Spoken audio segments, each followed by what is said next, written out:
Un matin de septembre 2007, dans les vignobles dorés de Châteauneuf-du-Pape, Jean-Claude Bonneau et son fils découvrent quelque chose d'extraordinaire, enfoui sous les racines d'une vieille vigne centenaire.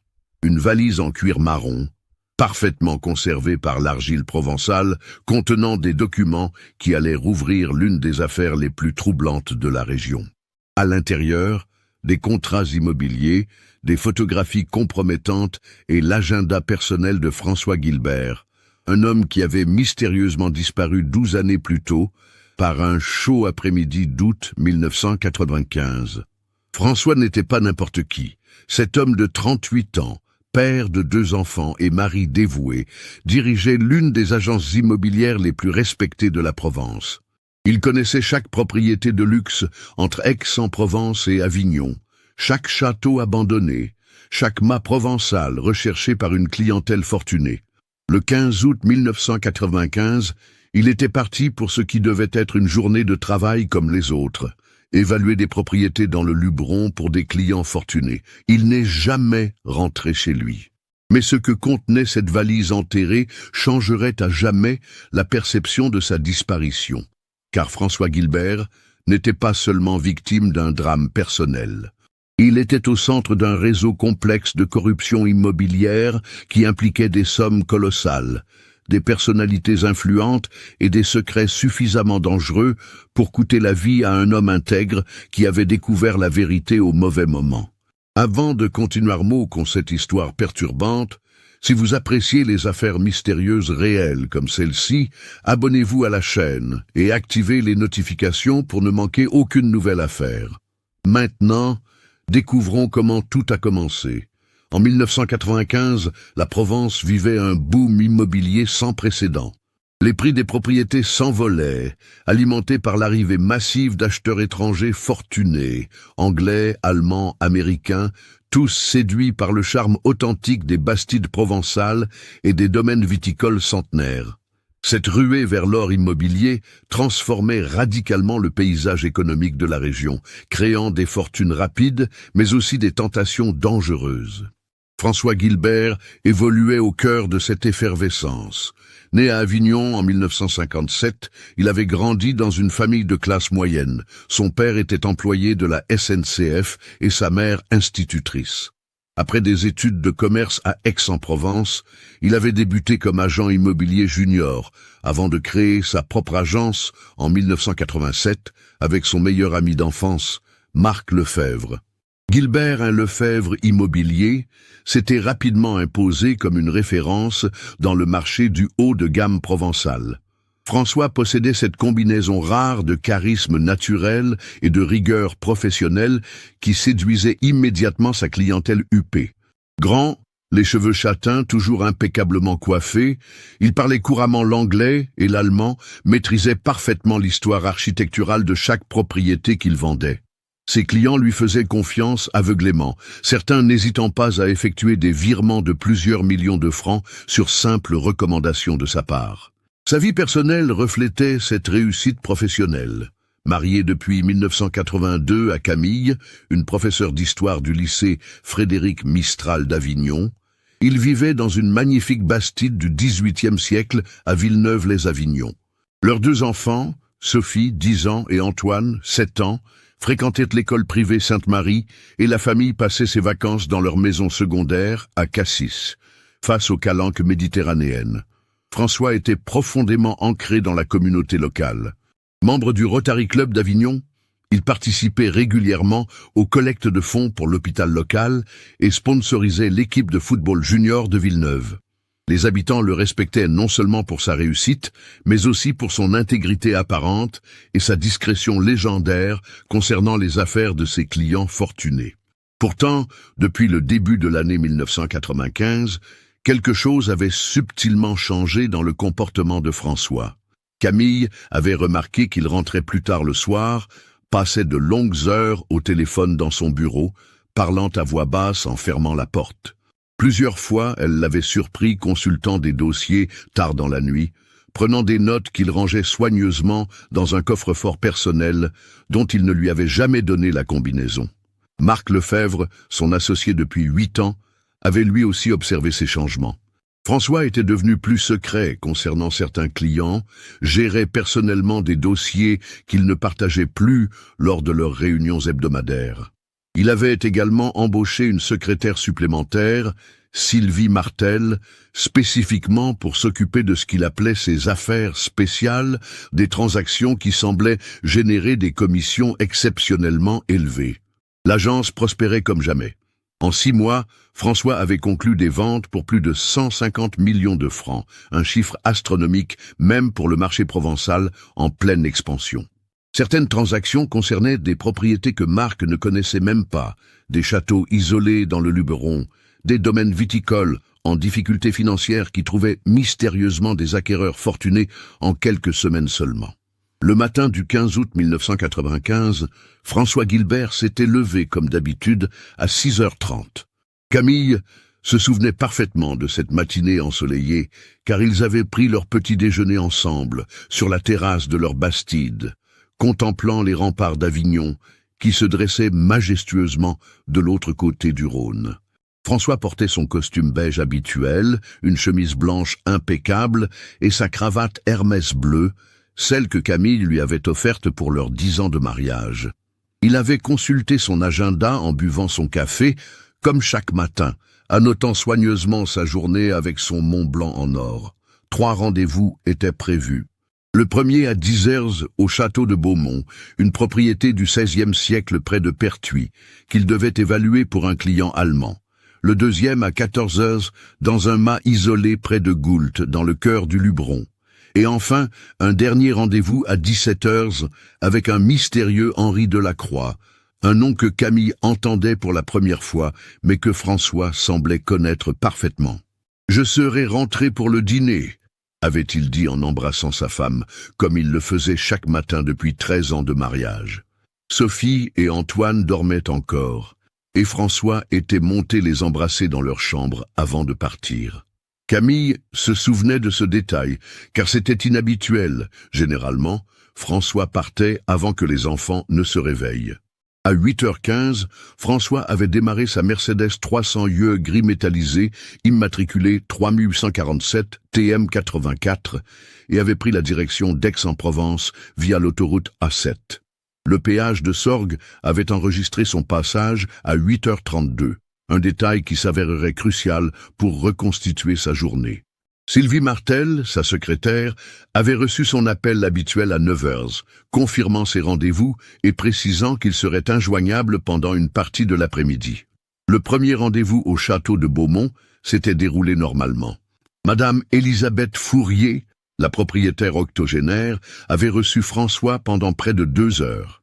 Elle se souvenait parfaitement de cette visite, car François lui avait paru préoccupé, moins bavard que d'habitude.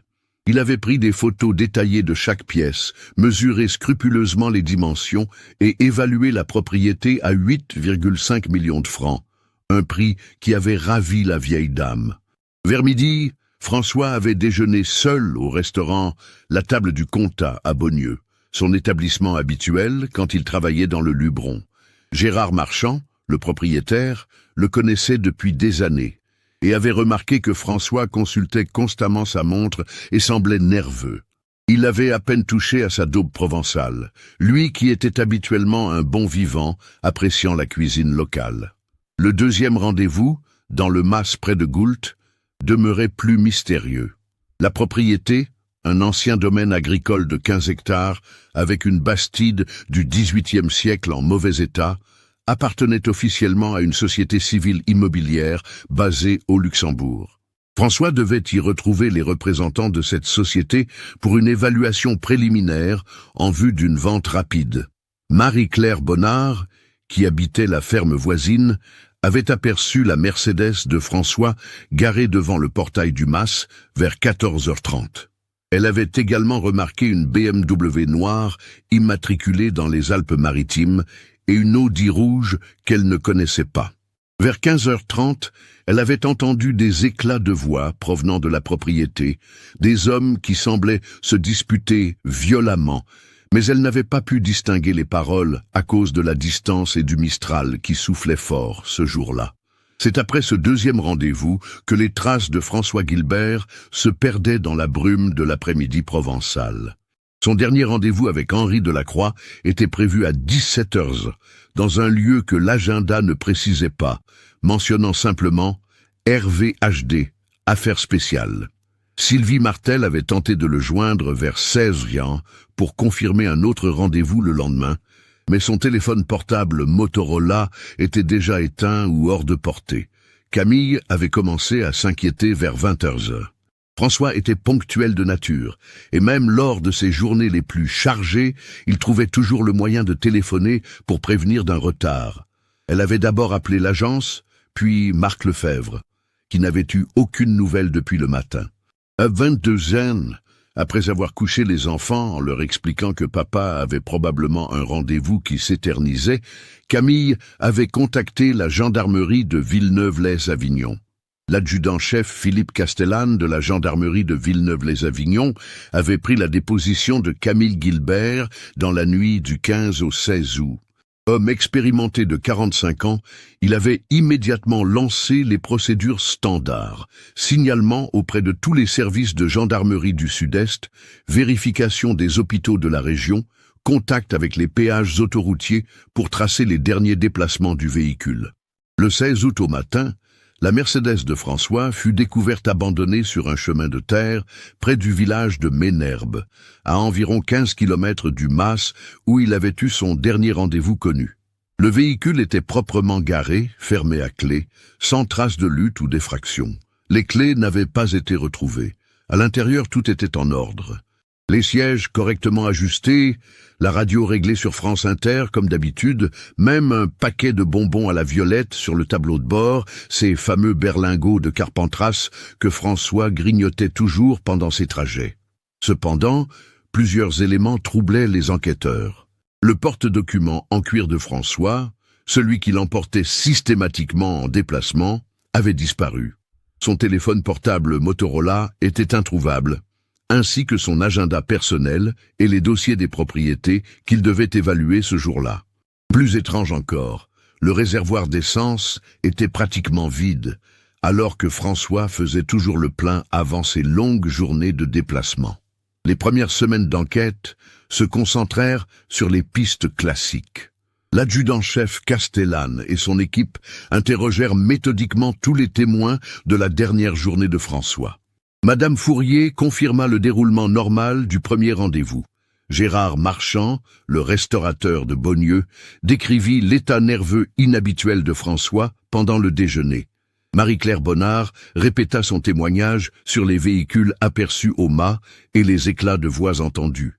Mais Henri Delacroix, l'homme avec qui François devait avoir son dernier rendez-vous, demeurait introuvable. Aucun Henri Delacroix ne figurait dans les fichiers clients de l'agence Guilbert en Lefebvre. Sylvie Martel ne l'avait jamais rencontré et n'avait reçu aucun appel de sa part. Marc Lefebvre jura ses grands dieux ne jamais avoir entendu ce nom, ce qui surprit les enquêteurs car François et lui se partageaient habituellement tous leurs contacts professionnels.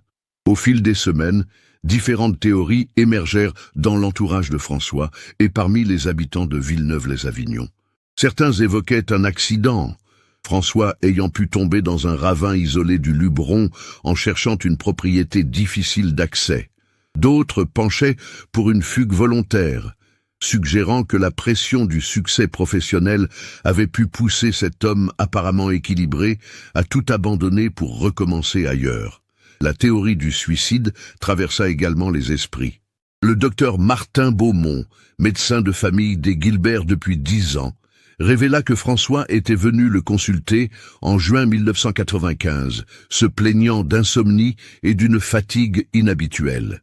Il lui avait prescrit un léger anxiolytique, mais François avait refusé de parler de ce qui le préoccupait, évoquant simplement des complications professionnelles difficiles à gérer. Camille vivait un enfer quotidien, oscillant entre espoir et désespoir. Les enfants ne comprenaient pas pourquoi papa ne rentrait pas, et elle devait sans cesse inventer des explications rassurantes tout en luttant contre ses propres angoisses. Sophie, l'aînée, commença à faire des cauchemars, tandis qu'Antoine, plus jeune, refusait d'aller se coucher tant que papa ne serait pas rentré. Financièrement, la situation de Camille se compliquait rapidement. François gérait tous les aspects économiques de leur vie, et elle découvrit qu'il avait contracté plusieurs emprunts importants ces derniers mois sans l'en informer. L'hypothèque de la Bastide avait été renégociée en mars 1995 pour un montant de 2,8 millions de francs, soit près du double de sa valeur initiale. Où était passé cet argent supplémentaire? Les comptes bancaires personnels de François ne révélaient aucun dépôt correspondant.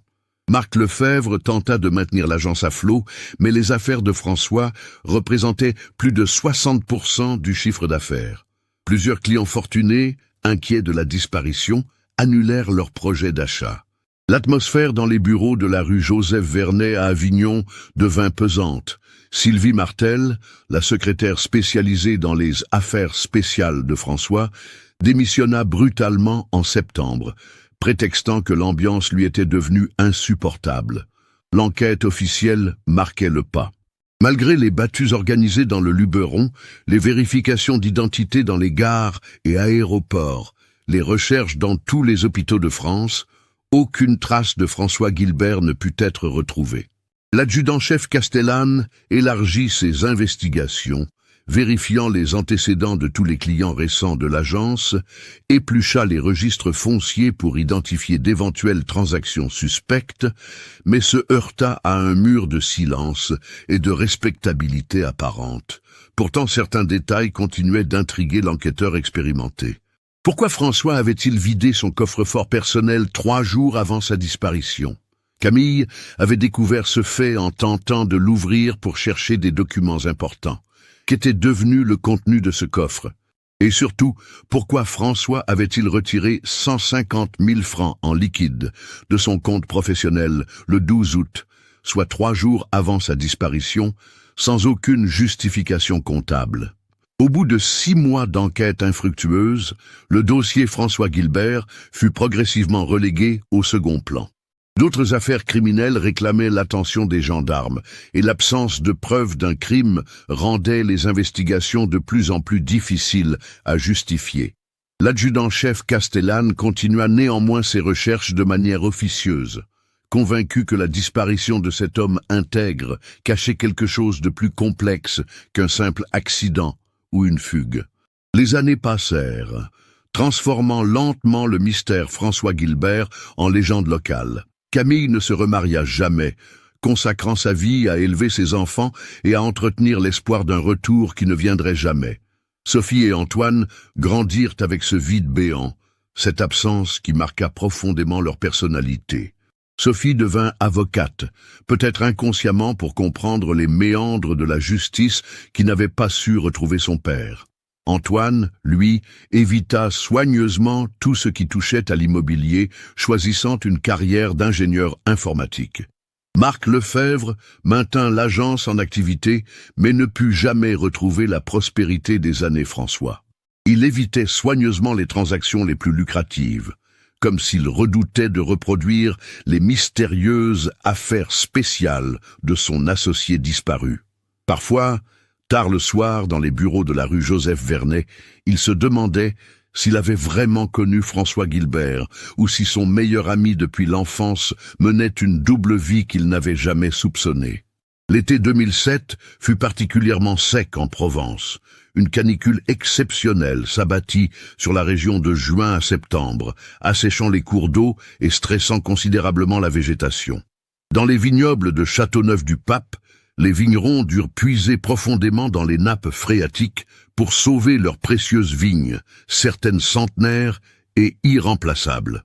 Jean-Claude Bonneau, viticulteur de 3e génération sur le domaine familial de 15 hectares, était particulièrement inquiet pour sa parcelle la plus ancienne, plantée par son grand-père en 1904.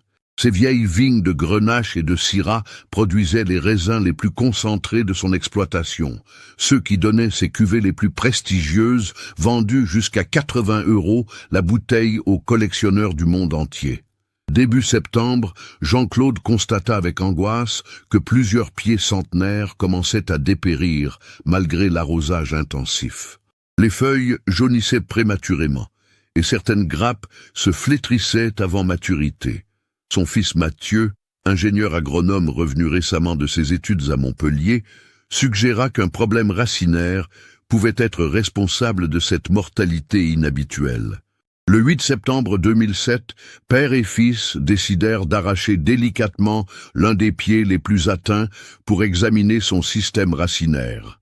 Ils choisirent une vigne située à l'extrémité est de la parcelle, légèrement en retrait des autres, près d'un ancien cabanon de pierre que la famille utilisait pour entreposer les outils de taille. Mathieu dirigea les opérations, utilisant une mini-pelle empruntée à un voisin pour creuser délicatement autour du pied malade. L'objectif était de préserver au maximum les racines, pour comprendre ce qui entravait leur développement. À environ 1,20 m de profondeur, la machine heurta quelque chose de dur, qui n'était manifestement pas une pierre.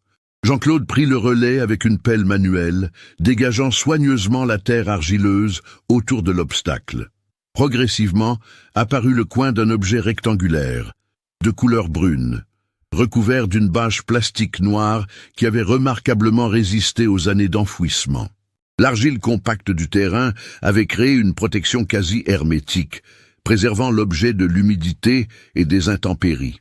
Intrigués mais prudents, les deux hommes continuèrent à creuser jusqu'à dégager complètement ce qui s'avéra être une valise de taille moyenne, en cuir marron de bonne qualité, protégée par plusieurs épaisseurs de plastique soigneusement scotchées. Le poids de l'objet, environ 15 kilos, indiquait qu'il contenait quelque chose de substantiel. Jean-Claude et Mathieu se regardèrent, hésitants.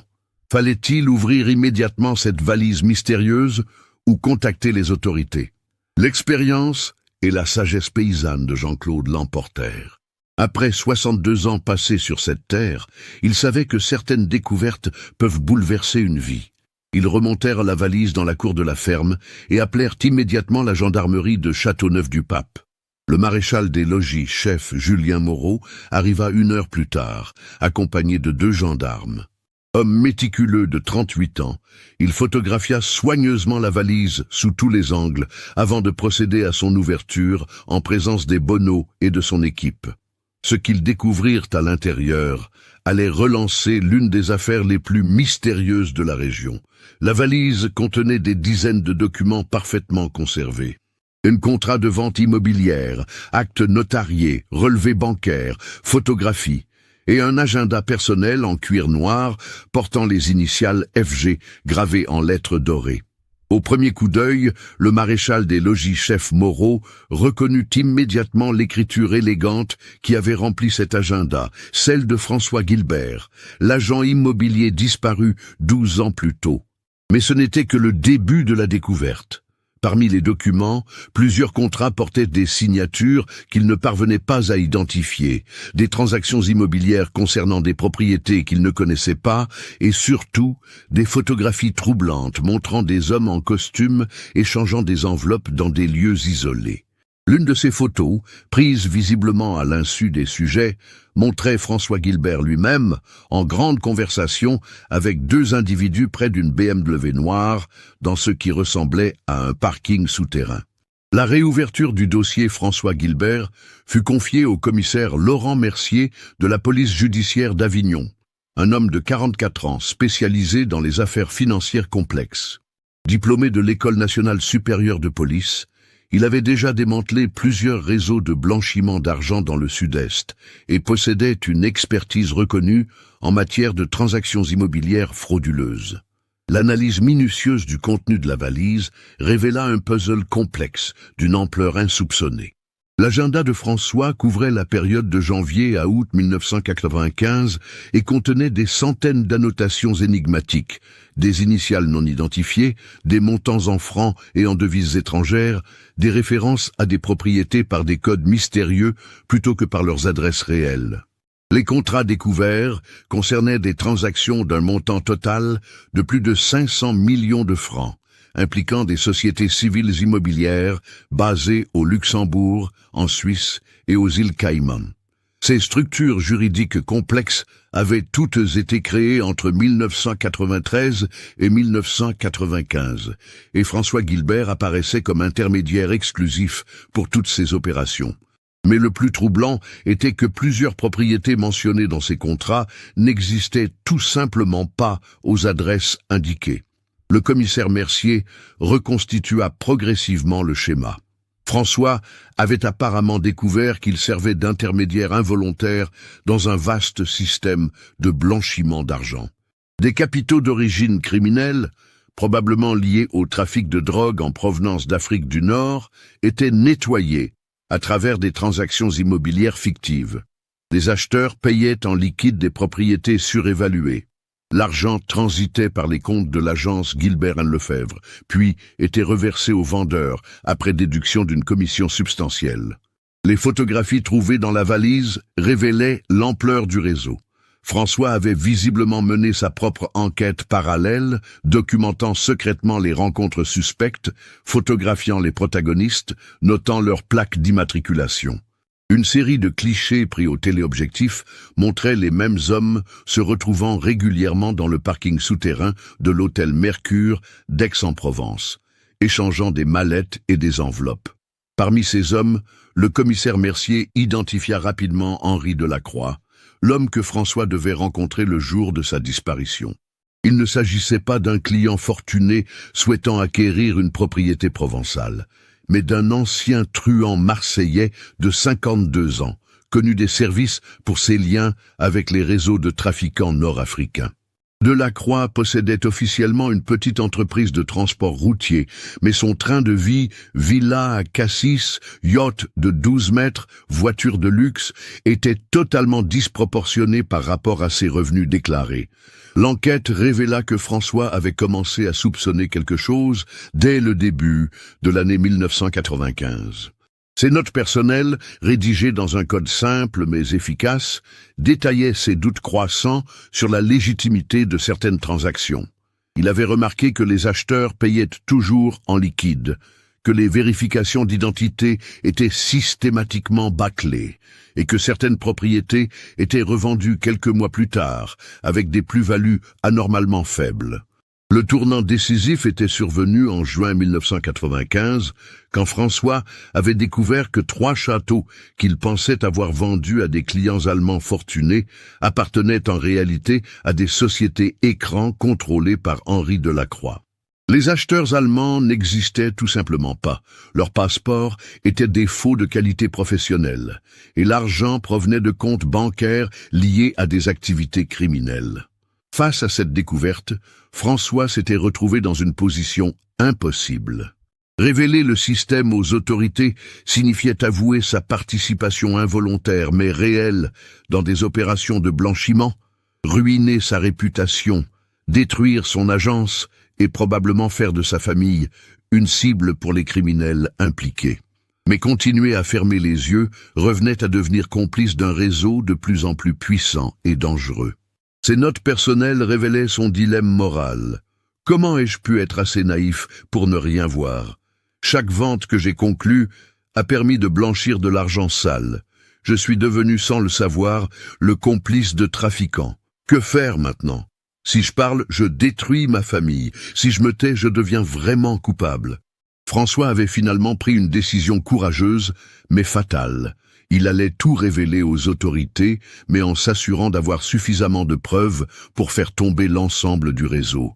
C'est pourquoi il avait commencé cette enquête personnelle secrète, photographiant les rencontres, copiant les documents compromettants, établissant la liste de tous les protagonistes.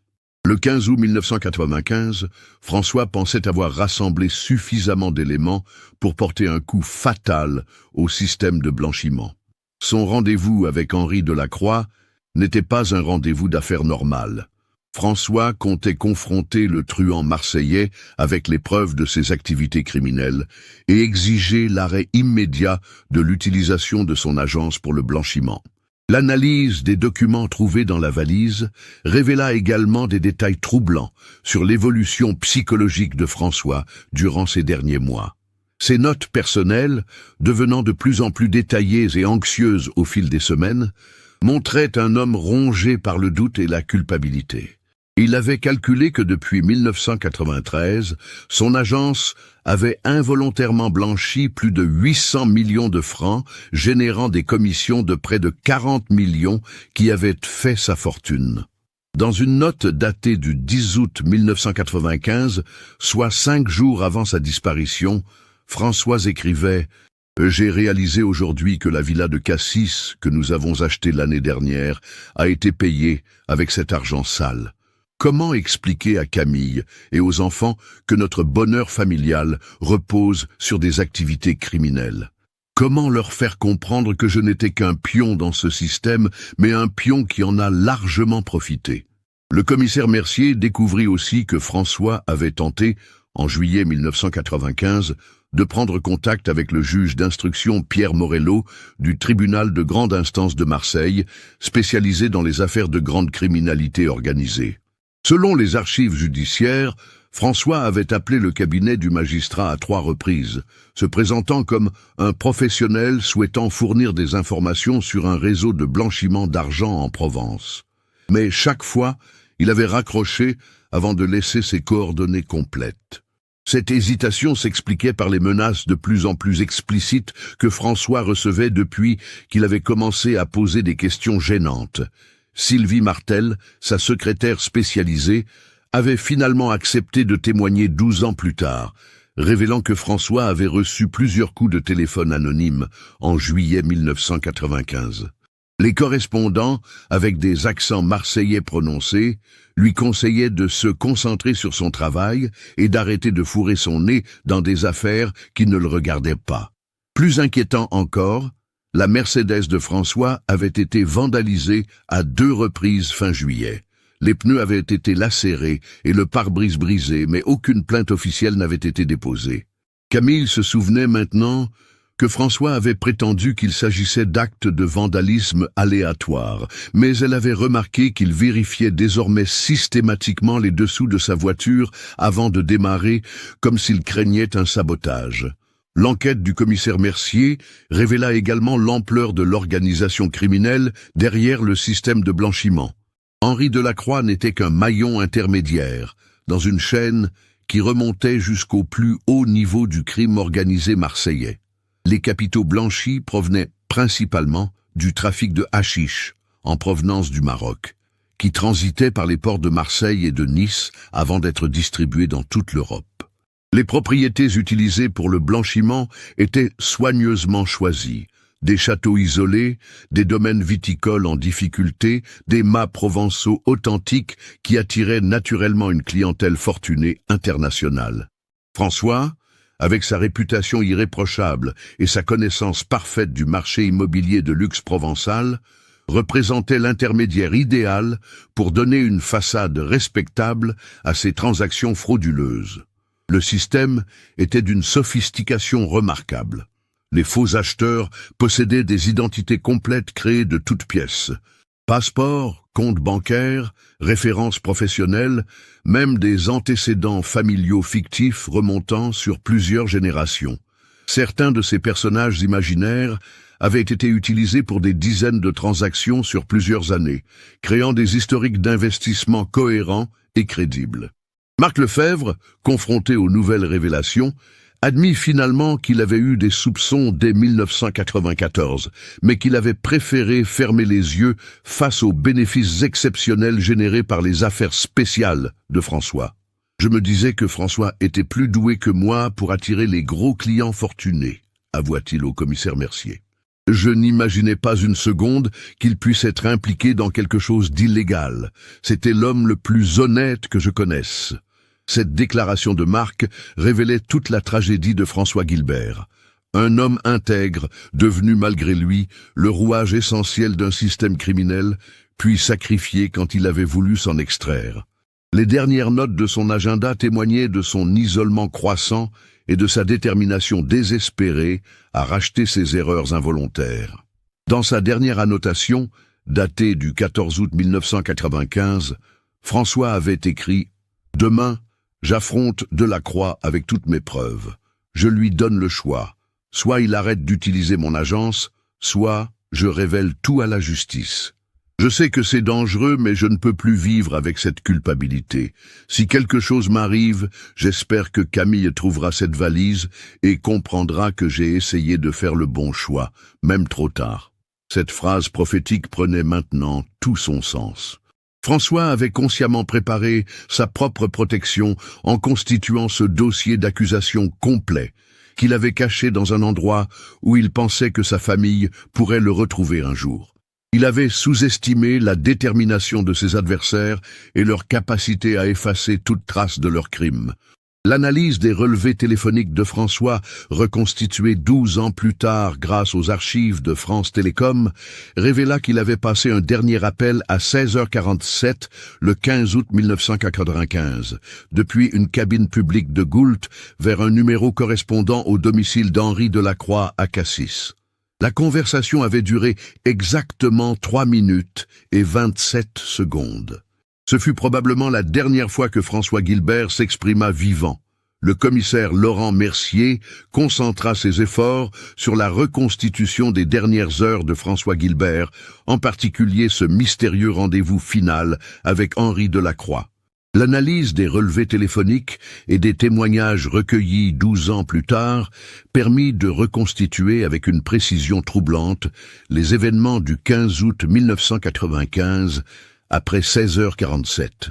Henri Delacroix, désormais âgé de 64 ans, fut interpellé à son domicile de Cassis le 18 octobre 2007.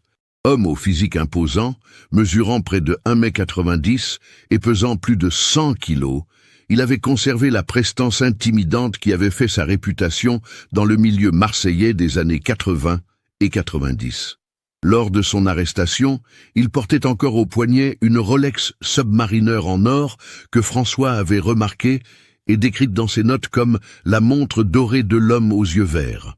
Face au commissaire Mercier, Delacroix adopta d'abord la stratégie du silence total. Ancien de la guerre d'Algérie, il avait appris que la patience était souvent la meilleure arme face aux enquêteurs. Mais la découverte de la valise de François changeait complètement la donne. Les preuves photographiques, les documents comptables, les relevés bancaires formaient un dossier d'accusation d'une précision accablante. Après 48 heures de garde à vue, Henri Delacroix comprit que son système si bien huilé s'effondrait définitivement. Les autres membres du réseau, identifiés grâce aux documents de François, avaient été arrêtés simultanément dans toute la région. Ses comptes bancaires étaient gelés, ses biens immobiliers saisis, et surtout, ses anciens associés commençaient déjà à négocier leur coopération avec la justice en échange de remise de peine. Le 3e jour, Delacroix crapula finalement. Mais ce ne fut pas la pression policière qui eut raison de lui, ce fut une photographie particulière trouvée dans la valise de François. Un cliché pris au téléobjectif, le montrant en train d'embrasser tendrement une femme blonde devant une villa de Saint-Tropez. Cette femme n'était pas son épouse légitime, mais sa maîtresse depuis 15 ans, Isabelle Morandi, une ancienne mannequin reconvertie dans l'immobilier de luxe. Cette relation secrète représentait le talon d'Achille de Delacroix. Sa femme, Marie-Josée, héritière d'une famille de négociants en vin de Châteauneuf-du-Pape, ignorait tout de cette liaison. Plus grave encore, elle ignorait également la vraie nature des activités de son mari. Si cette photographie était révélée publiquement lors d'un procès, Delacroix perdrait non seulement sa couverture de respectabilité, mais aussi l'immense fortune familiale de son épouse qui légitimait son train de vie. Guilbert était plus malin que je ne le pensais, avoua finalement Delacroix au commissaire Mercier. Il avait compris que cette photo était son assurance-vie. Il pensait que je n'oserais jamais m'en prendre à lui, tant qu'il détenait cette preuve de ma double vie. Le récit de Delacroix, corroboré par les investigations ultérieures et les témoignages d'autres membres du réseau, permit de reconstituer les dernières heures de François Guilbert avec une précision glaçante. Après son appel téléphonique de 16h47 depuis Goult, François avait rejoint Henri Delacroix dans un lieu de rendez-vous qu'ils utilisaient régulièrement pour leurs transactions. Une ancienne carrière de pierre abandonnée près du village de Ménherbe, accessible uniquement par un chemin de terre isolé. Ce site, utilisé autrefois pour extraire la pierre calcaire servant à construire les mâts provençaux, offrait une discrétion totale et une acoustique naturelle qui empêchait toute écoute à distance. François arriva le premier, vers 17h15, garant sa Mercedes à l'ombre d'un grand chêne vert centenaire. Il portait sa mallette habituelle, mais aussi un sac de sport contenant tous les documents compromettants qu'il avait rassemblés durant ses mois d'enquête secrète. Son plan était simple. Confronter Delacroix avec les preuves irréfutables de ses activités criminelles, exiger l'arrêt immédiat de l'utilisation de son agence et menacer de tout révéler à la justice si ces conditions n'étaient pas respectées. Henri Delacroix arriva quelques minutes plus tard, accompagné de 2 hommes que François ne connaissait pas. Patrick Santini, un ancien légionnaire reconverti dans la sécurité privée, et Gérard Colombo, comptable du réseau et spécialiste des montages financiers complexes. Cette présence inattendue aurait dû alerter François, mais sa détermination à en finir avec cette situation l'emportait sur la prudence. La confrontation débuta calmement. François présenta méthodiquement ses preuves.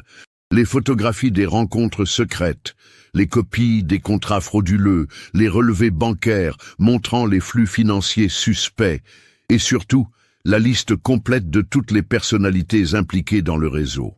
Delacroix écouta sans broncher, mais François remarqua que ses mains tremblaient légèrement quand il découvrit la fameuse photographie avec Isabelle Morandi. « Tu ne comprends pas dans quoi tu t'es fourré, François », avait alors déclaré Delacroix d'une voix étrangement calme. « Ce système nous a rapporté plus de 2 milliards de francs en 3 ans. Tu crois vraiment que nous allons tout arrêter parce qu'un petit agent immobilier provincial a des scrupules ?» François maintint sa position. Il exigeait l'arrêt immédiat de toutes les transactions frauduleuses passant par son agence, le versement d'une somme de 5 millions de francs pour dédommager les victimes indirectes de ces escroqueries, et surtout la garantie que sa famille ne serait jamais inquiétée.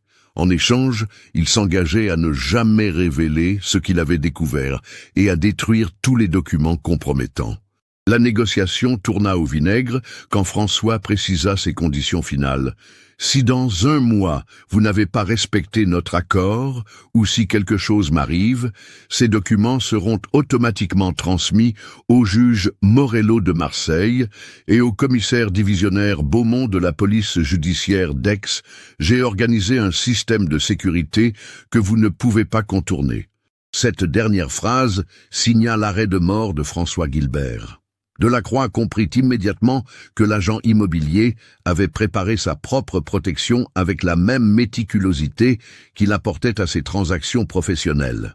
Mais surtout, il réalisa que François ne bluffait pas. Cet homme intègre était prêt à tout risquer pour racheter ses erreurs involontaires. Ce qui suivit fut d'une violence terrible et inattendue. Patrick Santini, agissant sur un simple signe de tête de Delacroix, assomma François par derrière avec une barre de fer trouvée dans les ruines de l'ancienne carrière. L'agent immobilier s'effondra sans un cri, sa tête heurtant violemment les pierres calcaires du sol. Il respirait encore, avoua Delacroix au commissaire Mercier 12 ans plus tard. Mais il était inconscient et saignait beaucoup. Santini voulait l'achever immédiatement, mais j'ai pensé qu'un accident serait plus crédible qu'un meurtre. Nous l'avons transporté jusqu'à sa voiture. La suite du récit de Delacroix révéla toute l'horreur de cette soirée du 15 août 1995. François, grièvement blessé mais encore vivant, fut installé au volant de sa Mercedes. Gérard Colombo, le comptable du réseau, connaissait parfaitement la région pour y avoir grandi. Il suggéra un plan diabolique, conduire François inconscient jusqu'aux gorges de la Nesque, un site touristique réputé pour ses paysages spectaculaires, mais aussi pour ses nombreux accidents mortels. Les gorges de la Nesque, situées à une trentaine de kilomètres de Ménherbe, offraient des à-pics vertigineux de plus de 300 mètres au-dessus de la rivière. Chaque année, plusieurs touristes imprudents y trouvaient la mort en tentant de prendre des photographies dans des endroits dangereux. Un accident de plus ne surprendrait personne, surtout concernant un homme stressé par des difficultés professionnelles. Patrick Santini conduisit la Mercedes de François, suivi par la BMW de Delacroix. Arrivé au belvédère le plus isolé des gorges, vers 19h30, Ils transportèrent François toujours inconscient près du bord de la falaise. Delacroix vérifia une dernière fois que l'agent immobilier respirait encore. Il voulait que sa mort ressemble à un suicide d'homme désespéré plutôt qu'à un accident suspect. Mais François reprit brutalement conscience au moment où Santini s'apprêtait à le pousser dans le vide. Réalisant immédiatement sa situation désespérée, il tenta de résister, accrochant désespérément les broussailles et les rochers. Une lutte terrible s'engagea au bord du précipice, François puisant dans ses dernières forces pour échapper à une mort certaine. Il était plus fort que nous le pensions, admit Delacroix. Même grièvement blessé, il s'est battu comme un lion. Il a réussi à griffer le visage de Santini et à déchirer sa chemise. Pendant quelques secondes, j'ai cru qu'il allait nous échapper. Mais l'issue était hélas prévisible. Patrick Santini, ancien légionnaire aguerri aux combats les plus violents, eut finalement raison de la résistance désespérée de François. Un dernier coup de poing au visage projeta l'agent immobilier dans le vide. Son corps chuta pendant de longues secondes, avant de s'écraser sur les rochers de la rivière Nesque, 320 mètres plus bas. Delacroix et ses complices redescendirent jusqu'à la rivière pour récupérer le corps de François. Ils le trouvèrent brisé sur les rochers, définitivement mort cette fois. Mais ils découvrirent aussi que la mallette et le sac de sport, contenant tous les documents compromettants, avaient disparu dans la chute. Une recherche frénétique de plus de 2 heures ne permit pas de les retrouver. Les eaux tumultueuses de la Nesque avaient probablement emporté les preuves vers des grottes souterraines inaccessibles. Cette disparition des documents changea complètement les plans des criminels. Sans ces preuves, ils ne pouvaient pas évaluer précisément ce que François avait révélé à d'éventuels complices. Pire encore, ils ignoraient tout du système de sécurité que François prétendait avoir organisé pour transmettre automatiquement les documents aux autorités en cas de problème. La décision fut prise de faire disparaître complètement le corps de François plutôt que de simuler un accident. Gérard Colombo connaissait un réseau de grottes naturelles dans les environs de Fontaine de Vaucluse, des cavités profondes utilisées autrefois comme cachettes par les résistants durant la Seconde Guerre mondiale. Le corps fut transporté de nuit et immergé dans un puits souterrain de plus de 60 mètres de profondeur, lesté de chênes et de blocs de béton. Quant à la Mercedes de François, elle fut abandonnée sur le chemin près de Ménherbe pour faire croire à une disparition volontaire. Les clés furent jetées dans la rivière Calavon et tous les éléments personnels susceptibles d'orienter l'enquête furent soigneusement effacés. Mais Henri Delacroix et ses complices avaient sous-estimé la méticulosité de François Guilbert. L'agent immobilier avait effectivement organisé son propre système de protection, mais pas de la manière qu'ils imaginaient. Plutôt que de confier les documents à un tiers, il avait simplement constitué un dossier de sauvegarde complet qu'il avait caché dans un endroit sûr, la fameuse valise enterrée dans les vignobles de Châteauneuf-du-Pape. François connaissait parfaitement ce terrain pour y avoir vendu plusieurs propriétés viticoles au fil des années. Il savait que la terre argileuse de cette région conservait parfaitement tout ce qui y était enfoui, et que les vignes centenaires ne risquaient pas d'être déplacées avant des décennies. Son calcul était simple. Si quelque chose lui arrivait, la valise finirait bien par être découverte un jour, révélant la vérité sur ses activités et sur les circonstances de sa disparition. Le réseau de blanchiment dirigé par Henri Delacroix continua ses activités durant encore 5 ans après la mort de François.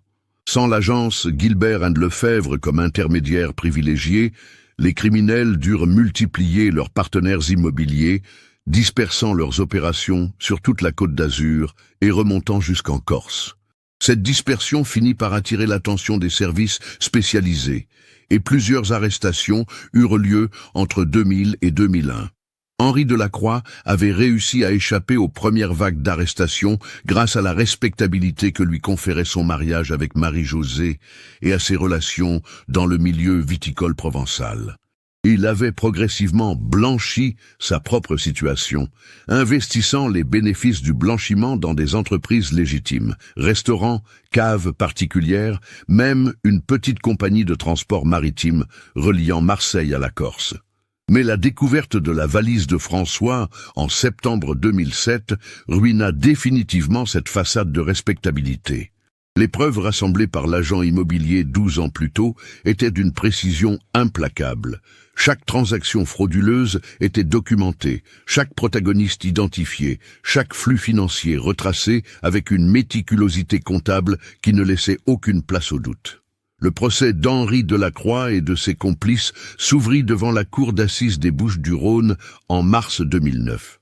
Les débats durèrent 6 semaines, révélant l'ampleur d'un réseau qui avait blanchi plus de 3 milliards de francs sur 10 ans. Patrick Santini, l'ancien légionnaire qui avait matériellement tué François, fut condamné à 25 ans de réclusion criminelle pour assassinat. Gérard Colombo, le comptable, écopa de 15 ans pour complicité de meurtre et blanchiment d'argent en bande organisée. Henri Delacroix, reconnu coupable d'avoir ordonné l'assassinat de François Guilbert et d'avoir dirigé l'organisation criminelle, fut condamné à la réclusion criminelle à perpétuité avec une période de sûreté de 22 ans. À 66 ans, au moment du verdict, il savait qu'il mourrait probablement en prison. Mais au-delà des condamnations judiciaires, le procès révéla toute la dimension tragique de l'affaire François Guilbert. Cet homme intègre, père de famille exemplaire et professionnel respecté, avait payé de sa vie sa volonté de réparer une erreur dont il n'était même pas responsable à l'origine.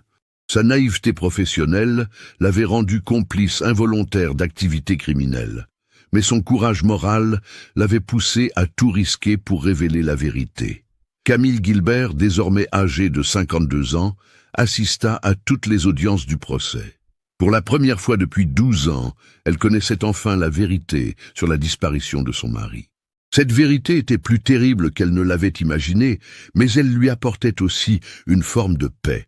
François était mort en héros, pas en fuyant ses responsabilités. Sophie et Antoine, devenus adultes, découvrirent un père qu'ils avaient à peine connu. L'homme qui leur avait manqué pendant toute leur adolescence avait choisi l'honneur plutôt que la sécurité, la justice plutôt que la complicité. Cette révélation tardive leur permit enfin de faire leur deuil et de comprendre pourquoi leur mère avait toujours refusé de croire aux hypothèses de fuite volontaire ou de suicide. Marc Lefebvre, lui, ne survécut pas à la révélation de la vérité.